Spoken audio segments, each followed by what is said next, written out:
Assalamualaikum warahmatullahi wabarakatuh. Perkenalkan, nama saya Milenia Syafira Purwantiani, NIM 154181038. Kali ini kami akan mempresentasikan mengenai laporan hasil observasi kawasan permukiman padat di Kelurahan Babakan, Surabaya, di mana kelurahan ini sudah terkenal sejak dulu menjadi kawasan kumuh dan padat penduduk. Untuk outline dari presentasi kali ini ada landasan teori.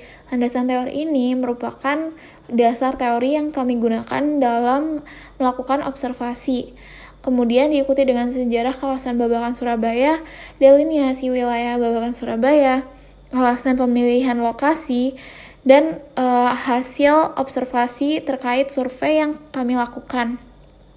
Kemudian untuk yang terakhir diikuti dengan dokumentasi survei yang akan ditampilkan berupa video.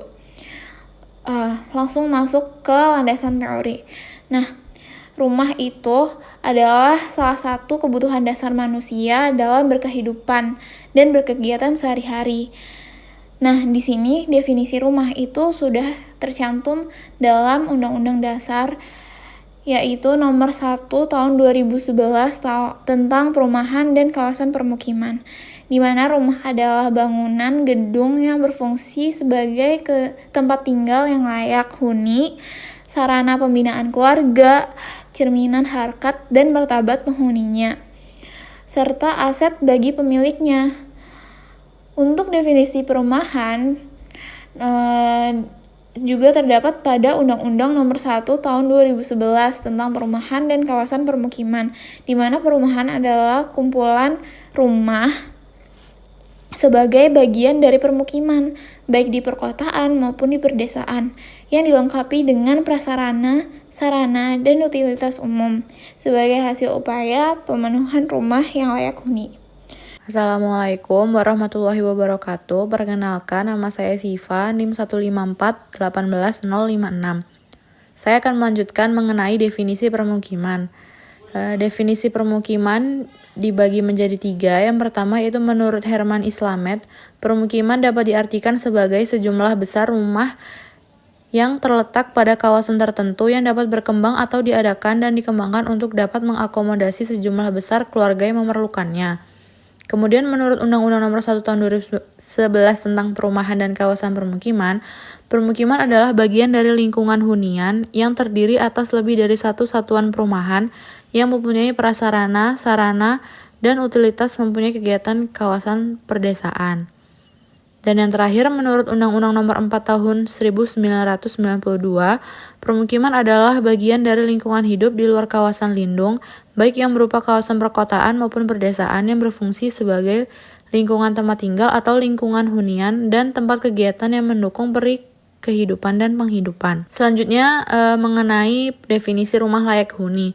Menurut Undang-Undang Nomor 1 Tahun 2019 Pasal 24 huruf A, rumah layak huni adalah rumah yang memenuhi persyaratan keselamatan bangunan dan kecukupan minimum luas bangunan serta kesehatan penghuninya.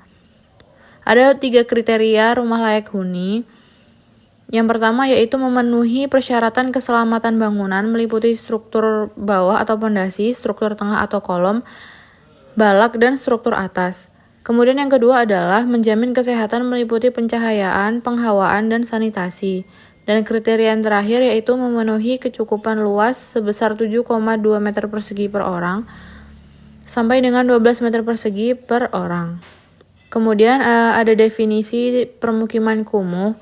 Berdasarkan Undang-Undang Nomor 1 Tahun 2011 Pasal 1 tentang Perumahan dan Kawasan Permukiman, permukiman kumuh adalah permukiman yang tidak layak huni karena ketidakteraturan bangunan, tingkat kepadatan bangunan yang tinggi, dan kualitas bangunan serta sarana dan prasarana yang tidak memenuhi syarat.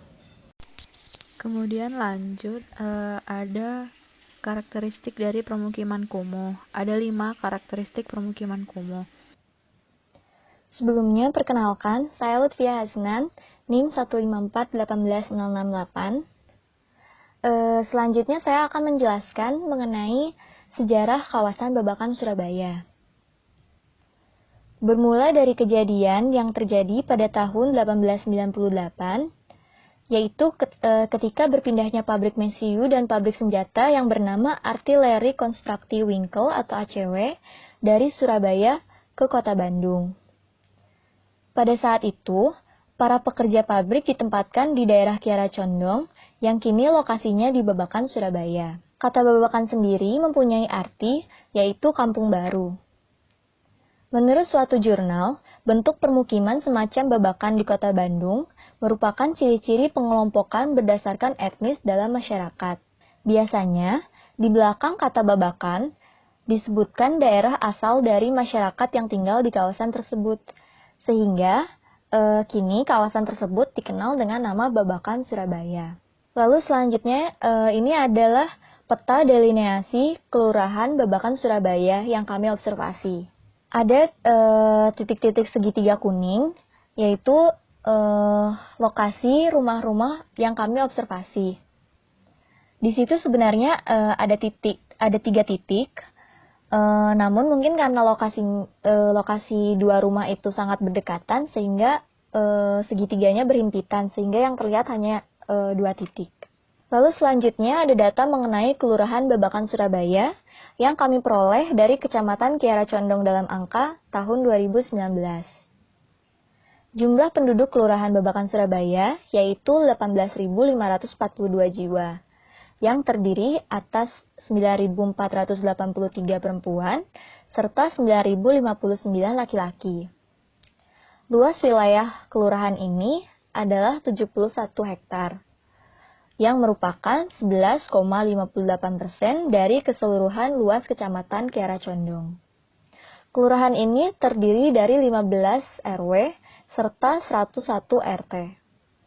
Selanjutnya, saya akan menjelaskan alasan pemilihan lokasi.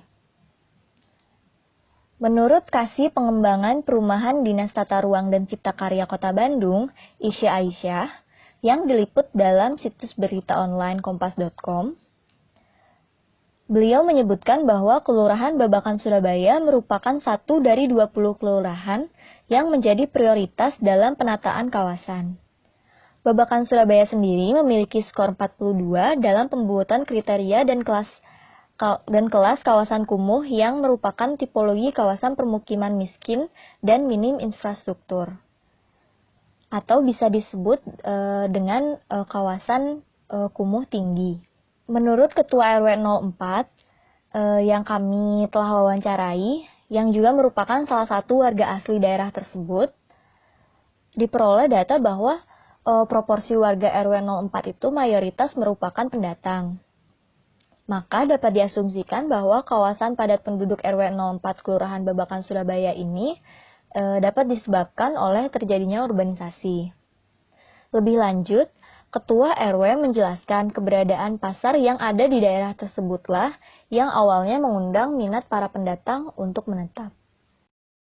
Bismillahirrahmanirrahim. Perkenalkan, nama saya Iqbar Farabi, NIM 154-18-020. Saya akan mempresentasikan hasil observasi kami di rumah pertama di Kelurahan Babakan, Surabaya. Rumah pertama adalah rumah Ibu Ade. Dengan jumlah kakak 3, dengan jumlah anggota keluarga, kakak pertama sebanyak 3 orang, kakak kedua 6 orang, dan kakak ketiga sebanyak 3 orang. Untuk dinahnya, terdapat 2 lantai atau 2 tingkat di rumah Ibu Ade tersebut, dengan jumlah kamar tidur berjumlah 3 dan kamar mandi 1 serta dapur 1. Kemudian untuk kondisi fisik dan lingkungannya, rumah pertama rumah Ibu Ade tersebut memiliki luas lantai sebesar 24 meter persegi. Rumah Ibu Ade memiliki 3 kamar tidur dan 1 kamar mandi. Air yang digunakan untuk sehari-hari berasal dari PDAM, sedangkan untuk air minum, keluarga Ibu Ade memilih untuk memasak sendiri, dan listrik yang digunakan untuk rumah tersebut sebesar 900 watt. Untuk kondisi bangunan rumah Ade sudah cukup baik karena atapnya sudah menggunakan genteng dan temboknya masih berdiri kokoh. Namun, luas rumah Ibu Ade tergolong sangat sempit untuk jumlah orang yang menginggalinya. Kemudian, dalam lingkungan tersebut sudah terdapat tempat pembuangan sampah komunal yang terletak di pinggir Bandung Trade Mall atau BTM. Namun sayangnya kurang terawat dengan baik. Kondisi sosial ekonomi, Ibu Ade bekerja serabutan dan suaminya bekerja sebagai pekerja pabrik. Penghasilan rumah tangga mereka sebesar 2 juta rupiah per bulan, sedangkan untuk pengeluarannya sebesar kurang lebih 1,6 juta rupiah per bulan. Ibu Ade masih memiliki tanggungan membayar SPP tiap bulannya untuk biaya sekolah anaknya. Selain itu juga, rumah tersebut adalah rumah kontrakan, sehingga pasti perlu biaya lebih untuk membayar tanggungan kontrakan tersebut. Terima kasih, sekian dari saya. Assalamualaikum warahmatullahi wabarakatuh. Baik, saya akan melanjutkan ke pemaparan selanjutnya. Perkenalkan, saya M. Farhan Arif Harahap, NIM 154-18010. Di sini saya akan menjelaskan terkait kondisi pada rumah kedua yang kami observasi. Rumah kedua ini terletak di dalam sebuah gang, di mana kondisinya cukup padat dan jarak antar masing-masing rumah cukup sempit.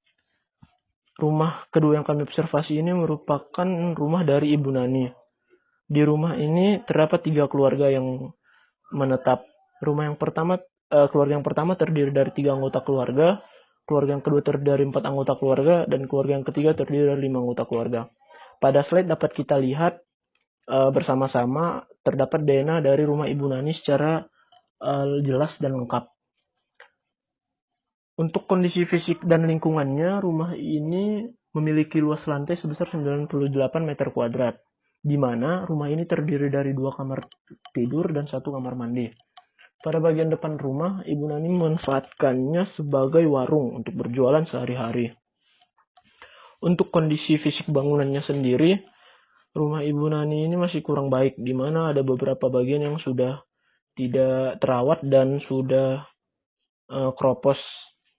Untuk temboknya sendiri masih berdiri secara kokoh, meskipun ada beberapa bagian yang sudah kasar dan ada beberapa bagian yang masih belum diplester. Untuk kebutuhan air sehari-hari, Ibu Nani memenuhi kebutuhan airnya menggunakan air PDAM, sedangkan untuk kebutuhan air minum menggunakan air galon. Rumah Ibu Nani ini diperkuat dengan daya listrik sebesar 900 watt, di mana daya ini sudah cukup dan dapat memenuhi kebutuhan. Untuk lingkungan sekitarnya sendiri, di lingkungan sekitar rumah Ibu Nani sudah terdapat tempat pembuangan sampah komunal, di mana letaknya tidak jauh dari rumah. Letak dari tempat pembuangan sampah komunal ini berada di pinggir Bandung Trade Mall. Sedangkan untuk drainase, di lingkungan sekitar rumahnya ini sudah terdapat fasilitas drainase yang cukup baik dan dapat memenuhi kebutuhan sehari-hari. Untuk kondisi sosial ekonominya sendiri, Ibu Nani bekerja sebagai seorang ibu rumah tangga, sedangkan anaknya bekerja sebagai seorang buruh.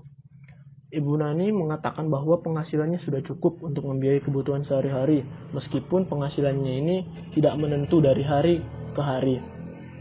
Namun, meskipun anak-anaknya sudah bekerja, Ibu Nani masih perlu membiayai kedua anaknya, dikarenakan kedua anaknya ini masih belum mandiri, sehingga Ibu Nani masih harus perlu membantu mereka dalam memenuhi kebutuhan sehari-harinya.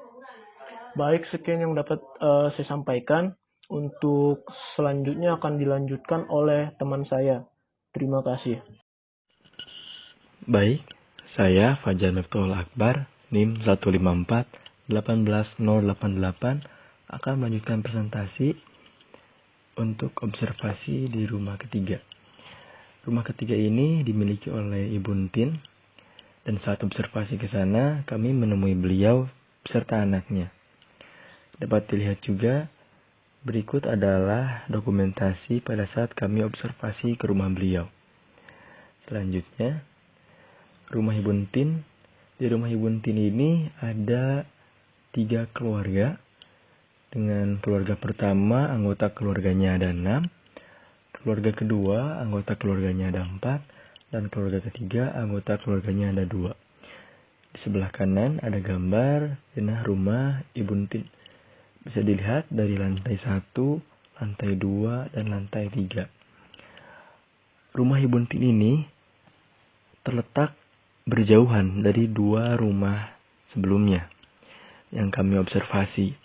Dan rumah Ibu Entin ini juga terletak di gang dan kondisinya sederhana serta berdempetan dengan rumah-rumah lainnya. Baik, selanjutnya pada kondisi fisik dan lingkungannya, Ibu Entin ini memiliki rumah dengan luas lantai bangunan sebesar 25 meter persegi. Rumah Ibu Tin memiliki 5 kamar dan 1 kamar mandi. Air yang digunakan sehari-hari berasal dari PDAM dan juga air sumur. Sedangkan untuk air minum, keluarga Ibu Tin memilih untuk membeli air galon. Listrik yang digunakan di rumah Ibu Tin sebesar 900 watt. Untuk kondisi bangunan Ibu Tin ini masih kurang baik, karena sebelumnya pernah dilakukan program perbaikan rumah dari pemerintah, tetapi tidak dilakukan sehingga selesai, atau hanya setengah jalan. Pada bagian langit-langit juga masih terlihat berantakan. Begitu juga dengan kondisi dinding, sebagiannya masih menggunakan triplek, dan kondisi lantainya sudah cukup baik.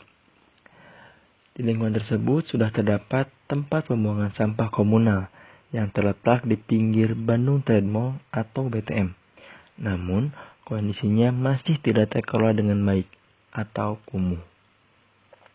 Pada kondisi sosial dan ekonomi, Ibu Tin ini bekerja sebagai seorang penjual seblak dan camilan lainnya. Jadi beliau bekerja di rumah dan sebagai ibu rumah tangga, sedangkan suaminya bekerja serabutan atau hanya sebagai buruh.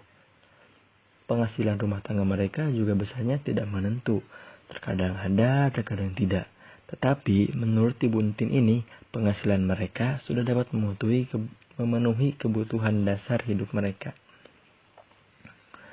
Jadi pada observasi di rumah ketiga ini mungkin hanya sekian. Terima kasih dapat saya ucapkan kepada kalian yang sudah memperhatikan.